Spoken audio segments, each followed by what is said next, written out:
Good afternoon. Welcome to the Natural History Museum. You know, as a nation, we face one of the most difficult moments in our history, in my view. 4 historic crises all at the same time. The worst pandemic in 100 years that's already killed nearly 200,000 people and counting. The worst economic crisis since the Great Depression that's cost tens of millions of American jobs and counting. Emboldened white supremacy unseen since the 60s and a reckoning on race that's long overdue. And undeniable acceleration of the punishing reality of climate change on our planet and our people, on the lives and livelihoods, which I'd like to talk about now. Jill and I continue, as I suspect all of you do, is pray for everyone in California, Oregon, and Washington, and across the West as these devastating wildfires rage on, just as we hold them in our hearts, those who have faced the hurricanes, tropical storms off our coast of Florida and North Carolina, or like parts of New Orleans, that in fact have just been issued an emergency evacuation order for Hurricane Sally. Floods and droughts across the Midwest, the fury of climate change everywhere, all this year and right now. We stand with our families who have lost everything, the firefighters, the first responders, risking everything to save others, and the millions of Americans caught between relocating during a pandemic or staying put as ashes and smoke pollute the air they breathe. Just think about that. People are not just worried about raging fires. They're worried about the air they breathe, about the damage to their lungs. Parents are already worried about COVID-19 for their children when they're indoors, and now they're worried about asthma attacks if their kids are outside. Over the past 2 years, the total damage from wildfires has reached nearly $50 billion in California alone. $50 billion. This year alone, nearly 5 million acres have burned across 10 states, more acreage than the entire state of Connecticut. And it's only September. California's wildfire season typically runs through October. Fires are blazing so brightly, smoke reaching so far, NASA satellites can see them 1 million miles away in space. The cost of this year's damage will again be astronomically high. But think of it from the view on the ground, in the smoldering ashes. Loved ones lost, along with the photos, the keepsakes, all the memories. Spouses and kids praying each night for their firefighter husband, father, wife, and mother. Will they come home? Entire communities destroyed. We have to act as a nation. It shouldn't be so bad that millions of Americans live in the shadow of an orange sky and they're left asking, is doomsday here? And I know this feeling of dread and anxiety extends well beyond the fires. We've seen record hurricane season, costing billions of dollars as well. Last month, Hurricane Laura intensified at a near record rate just before its landfall along the Louisiana and Gulf Coast. It's a troubling marker, not for just the increased frequency of the hurricanes, but more powerful and destructive storms. They're causing record damage after record damage to people's homes, lives, and livelihoods. And before it intensified and hit the Gulf Coast, Laura ravaged Puerto Rico, where 3 years ago, Hurricane Maria, our fellow Americans there are still recovering from its damage and devastation. Think about that reality.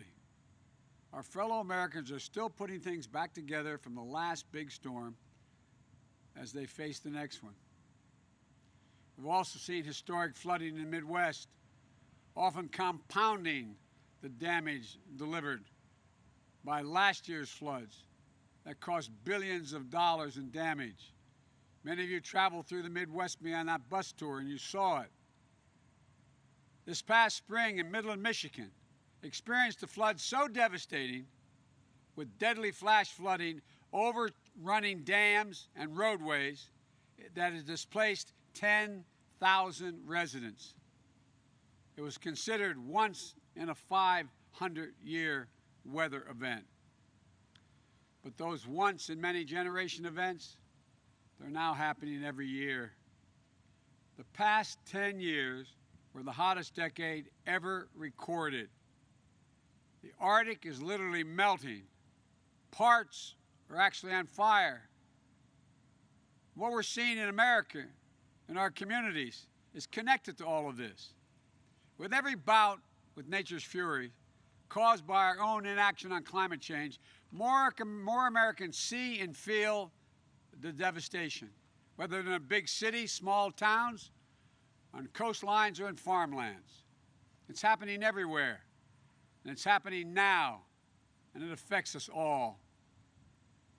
Nearly 200 cities, not Republican or Democratic cities, 200 cities are experiencing the longest stretches of deadly heat waves in 50 years.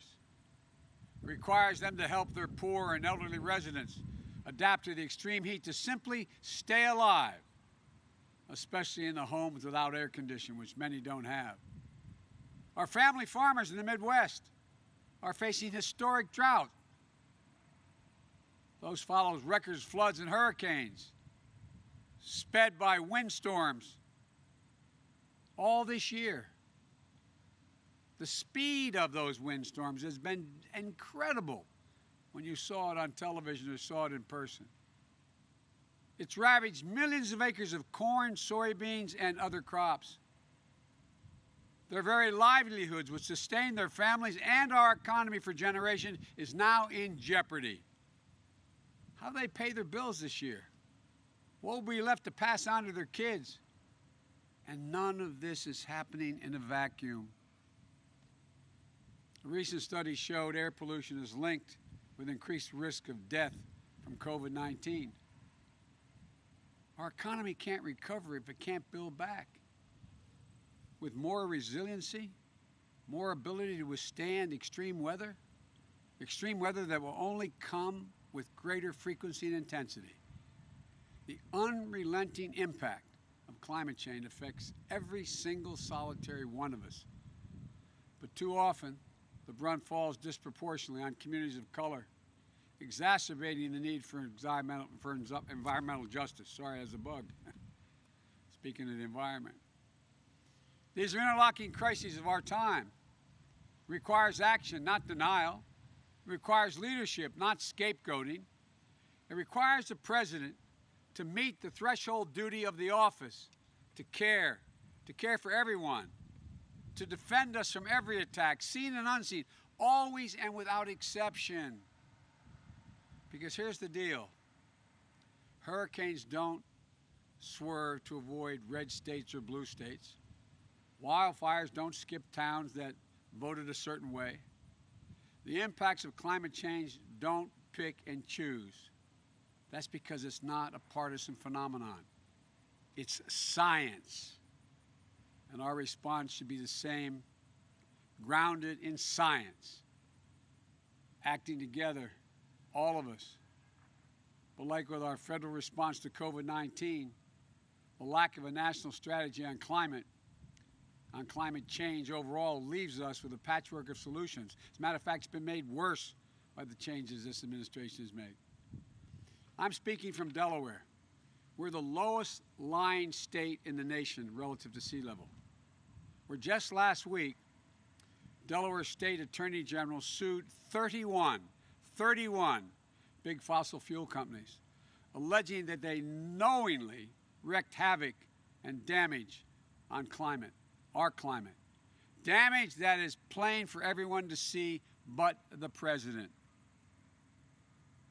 And as he flies to California today, we know he has no interest in meeting this moment. We know he won't listen to the experts or treat this disaster with the urgency it demands, as any president should do during a national emergency. He's already said he wanted to withhold aid to California, to punish the people of California because they didn't vote for him. This is another crisis he won't take responsibility for. The West is literally on fire, and he blames the people whose homes and communities are burning. He says, quote, "You gotta clean your floors, you gotta clean your forest." This is the same president who threw paper towels on the people of Puerto Rico instead of truly helping them recover and rebuild. We know his disdain for our own military leaders and our veterans. Just last year, the Defense Department reported that climate change is a direct threat to more than 2/3 of the military's operationally critical installations. That's what the military warned him. And this could well could be a conservative estimate. Donald Trump's climate denial may not have caused these fires and record floods and record hurricanes, but if he gets a second term, these hellish events will continue to become more common, more devastating, and more deadly. And meanwhile, Donald Trump warns that integration is threatening our suburbs. It's ridiculous. But you know what is actually threatening our suburbs? Wildfires are burning the suburbs in the West. Floods are wiping out suburban neighborhoods in the Midwest. Hurricanes are imperiling suburban life along our coast. If we have 4 more years of Trump's climate denial, how many suburbs will be burned in wildfires? How many suburban neighborhoods will have been flooded out? How many suburbs will have been blown away in superstorms? If you give a climate arsonist 4 more years in the White House, why would anyone be surprised if we have more America ablaze? If you give a climate denier 4 more years in the White House, why would anyone be surprised when more of America is underwater? We need a president who respects science, who understands that the damage from climate change is already here. Unless we take urgent action, it will soon be more catastrophic. A president who recognizes, understands, and cares that Americans are dying, which makes President Trump's climate denialism, his disdain for science and facts, all the more unconscionable. Once again, he fails the most basic duty to a nation. He fails to protect us from the pandemic, from an economic freefall, from racial unrest, from the ravages of climate change. It's clear that we're not safe in Donald Trump's America. This is Donald Trump's America. He's in charge. What he doesn't get is that even in a crisis, there's nothing beyond the capacity of the American people when we stand up and act together. And while so many of you are hurting right now, I want you to know that if you give me the honor of serving as your president, we can and we will meet this moment with urgency and purpose. We can and we will solve the climate crisis, and we'll build back better than we were before. You know, when Donald Trump thinks about climate change, he thinks hoax. When I think about it, I think jobs. Good paying union jobs that put Americans to work, building a stronger, more climate resilient nation. A nation modernized. We have modernized water and transportation systems. An energy infrastructure to withstand the impacts of extreme weather and changing climate. When Donald Trump thinks about renewable energy, he sees windmills somehow as causing cancer. I see American manufacturing, American workers racing to lead the global market. I see farmers making agriculture the first in the world to achieve net zero emissions, and in the process, gaining new sources of income. When Donald Trump thinks about LED light bulbs, He says he doesn't like them because the lights are no good. They always make him look orange. I see small businesses and master electricians designing and installing award-winning energy conservation measures, rebuilding buildings across the country. This is going to reduce electrical consumption and save businesses hundreds of thousands of dollars a year in energy cost. While he turns against our allies, I'll bring us back into the Paris Agreement. I'll put us back in the business of leading the world on climate change. And I'll challenge every other country to up the ante on climate commitments. Where he reverses the Obama-Biden fuel efficiency standards, he picks big oil. He picks big oil companies over American workers, even when the automobile industry agreed. He'll not only bring the standards back, I'll set new ambitious ones that our workers are ready to meet. I'll also see American workers building and installing 500,000 electric vehicle charging stations along our newly engaged infrastructure programs and highways all across the country. I see American consumers switching to electric vehicles through rebates and initiatives. Not only that, the United States owns one of them and maintains an enormous fleet of vehicles. And we're going to harness the purchasing power of our federal government to make sure we're buying electric vehicles that are made and sourced by union workers right here in the United States of America. And together, this will mean more than 1 million new jobs in the American auto industry. You know, and we'll do another big thing. It'll put us on a path to achieving a carbon pollution-free electricity sector by 2035 that no future president can come along and turn back. Transforming the electrical sector power to produce power without carbon pollution. It'll be the greatest spur to job creation and economic competitiveness in the 21st century. Not to mention the positive benefits to our health and our environment. We need to get to work right away. We'll need scientists at the national labs and land-grant universities, historic black colleges and universities, to improve and innovate technologies needed to generate, store, and transmit this clean electric. We need engineers to design and workers to manufacture these new products. We'll need iron workers and welders to install them. We'll need to become the world's largest exporter of these technologies, creating even more jobs sourced in America. We know how to do this. The Obama-Biden administration rescued the auto industry and helped them retool. We made solar energy cost competitive with traditional energy and weatherized more than 1 million homes, which is just the beginning if we get reelected. And we'll do it again, bigger and faster and better than before.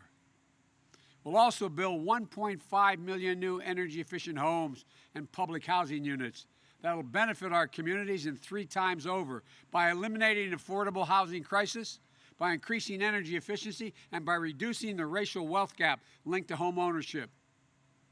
There are thousands of oil and natural gas wells that oil companies and gas companies have abandoned, many of which are leaking toxins.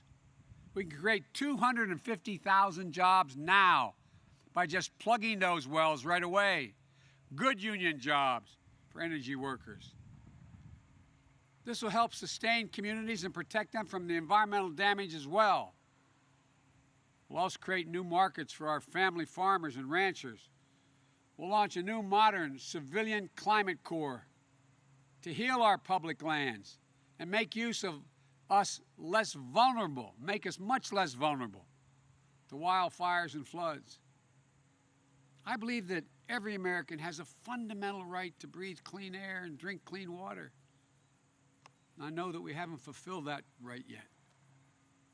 That's true of the millions of families struggling with the smoke-created devastation of the wildfires right now. But it's also been true for a generation or more in places like Cancer Alley in Louisiana, or right here in Delaware along the Route 9 corridor, right here in Delaware. Fulfilling this basic obligation to all Americans, especially in low-income white, black, brown, and Native American communities who too often don't have the clean air and the clean water. It's not going to be easy, but it's necessary. And I'm committing to get it done. These aren't pie-in-the-sky dreams. These are concrete, actionable problems that create American jobs, mitigate climate change, and put our nation on the road to net zero emissions by no later than 2050. You know, some say we can't afford to fix this. But here's the thing. Look around at the crushing consequences of the extreme weather events I've been describing. We've already been paying for it. So we have a choice. We can invest in our infrastructure to make it stronger, more resilient, improving the health of Americans and creating millions of good-paying jobs, while at the same time tackling the root causes of climate change. Or we can continue down the path Donald Trump has us on, a path of indifference, costing tens of billions of dollars to rebuild, when the human cost, the lives and the livelihoods and the homes and the communities destroyed are immeasurable. We have a choice. We can commit to doing this together because we know that climate change is the existential challenge that's going to determine our future as a country for our children, our grandchildren, and our great-grandchildren. Or we can do it Donald Trump's way. Ignore the facts, deny reality, which amounts to a full surrender and a failure to lead. It's backward-looking politics that's going to harm the environment, make communities less healthy, and hold back economic progress while other countries race ahead. And it's a mindset that doesn't have any faith in the capacity of the American people to compete, to innovate, and to win. Like the pandemic, dealing with climate change is a global crisis. And that requires American leadership. It requires a president for all Americans. So as the fires rage out west on this day, our prayers remain with everyone under the ash. I know it's hard to see the sun rise, believing today will be a better day than yesterday. Americans face this historic inflection point, a time of real peril, but also a time of extraordinary possibilities. I'm confident. I know we can do this. We will do this. This is the United States of America. We've seen the light through the dark smoke. We never give up. Always, without exception, every time we succeed when we try. May God bless our firefighters and keep them safe, and our first responders. May God protect our troops. Thank you very much. I'm anxious to hear what the President had to say. Thank you.